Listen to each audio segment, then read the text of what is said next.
I'm Clive James, founder and chairman of ISAAA. Thank you for joining me today to learn more about the status of biotech crop adoption in 2008.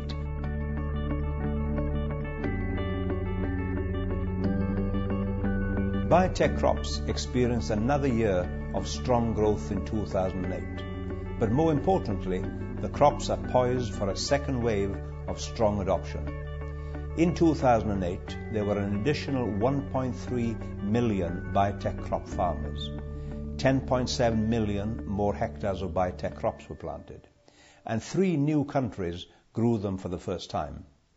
In total, 13.3 million farmers in 25 countries planted 125 million hectares of biotech crops. That is the 6th largest hectare growth in 13 years of reporting.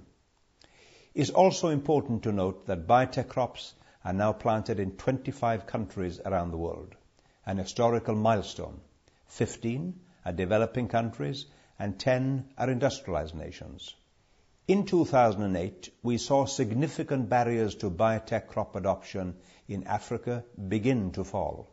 In North Africa, Egypt planted 700 hectares of Bt maize for the first time in 2008. Notably, this is the first biotech crop to be planted in the Arab countries. In the West, Burkina Faso began planting 8,500 hectares of Bt cotton for seed multiplication and commercialization.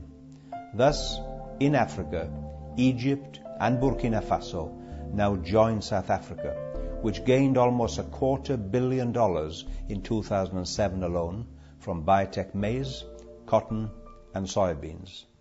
Experiences in these new regional footholds in Africa will help neighboring countries learn by example. Already, we are seeing this occur, as Kenya, Mali, and Togo have recently passed their biosafety laws.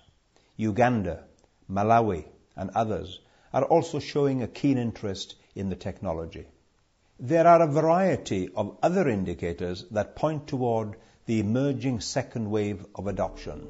The 2 billionth cumulative acre of biotech crops was planted in 2008, just 3 short years after the first billionth acre was planted in 2005, a milestone that required a decade to achieve. In addition to Egypt and Burkina Faso, Bolivia was the 3rd new country to plant biotech crops in 2008. Notably, Bolivia becomes the 9th country in Latin America to adopt biotech crops.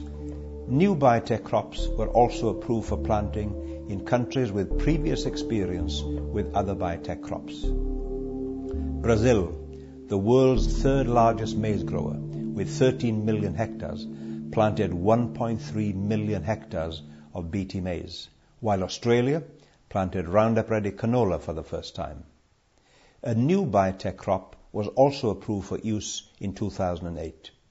Herbicide-tolerant sugar beet was planted in the US and Canada. Approximately 258,000 hectares, or 59% of the US crop, was planted to Roundup Ready sugar beet. This is the highest ever adoption level for any launch. This signals a strong desire among growers for the technology. Accordingly, Roundup Ready sugar beet is expected to reach an unprecedented 90% adoption in 2009. That's only its 2nd year of cultivation. Finally, new data became available in 2008, suggesting that the number of farmers benefiting from biotech crops may soon jump sharply. Initial reports from China indicate that the use of Bt cotton to control the bollworm is also suppressing the pest in other crops like maize, wheat, and vegetables, allowing a potential 10 million additional growers in China alone to benefit from this technology. Strong political will and substantial investments are important new catalysts driving biotech crops, as they are increasingly being viewed by many as a tool to help solve critical social issues. Leaders in India and China have put substantial emphasis on using biotechnology to create pest-resistant food crops that emulate the remarkable successes they've experienced with BT cotton. Biotech rice, already developed and field tested in China, has the potential to increase net income by approximately $100 per hectare, or $4 billion annually for the 110 million rice households in China, which account for almost 500 million beneficiaries.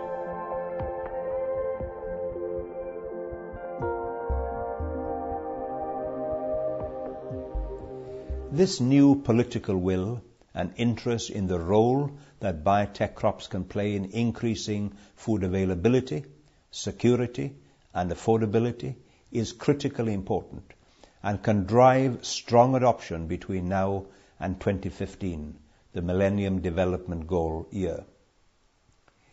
In 2008, the top 8 countries each grew more than 1 million hectares. In decreasing order of hectarage, they were the USA at 62.5 million hectares, Argentina at 21 million, Brazil at 15.8, India at 7.6, Canada at 7.6, China at 3.8 million, Paraguay at 2.7 million, and South Africa at 1.8 million hectares.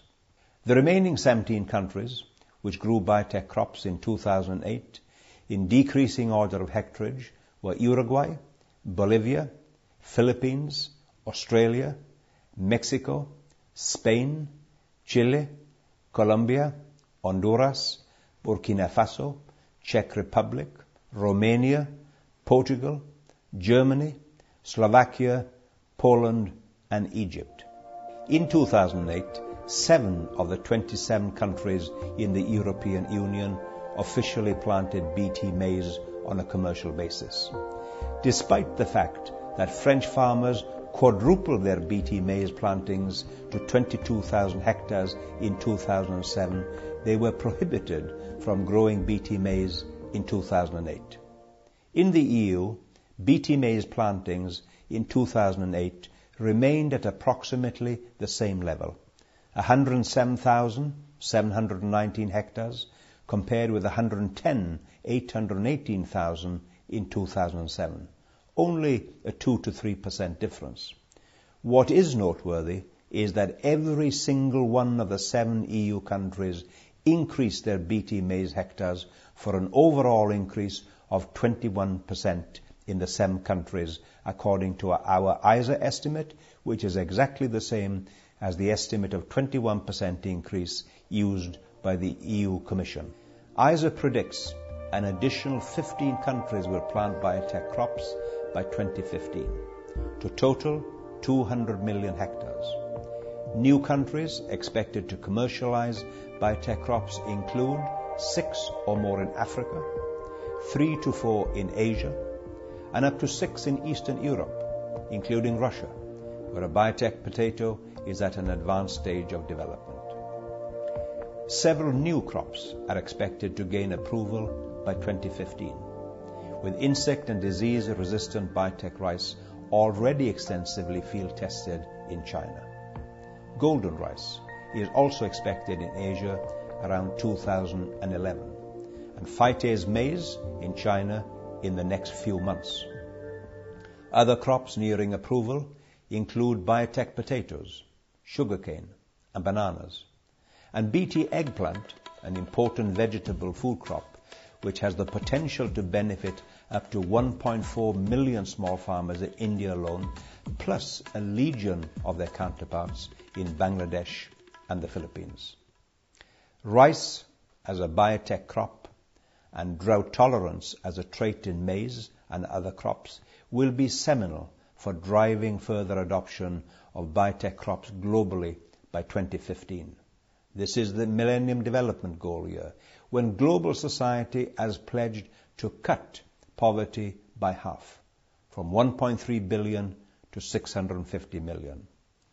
I am cautiously optimistic that biotech crops planted by additional millions of small and very poor farmers between now and 2015 have the potential to make a significant contribution to the humanitarian goal of alleviating poverty by 50% by 2015. ISAAA views this challenge to biotech crops as a moral imperative.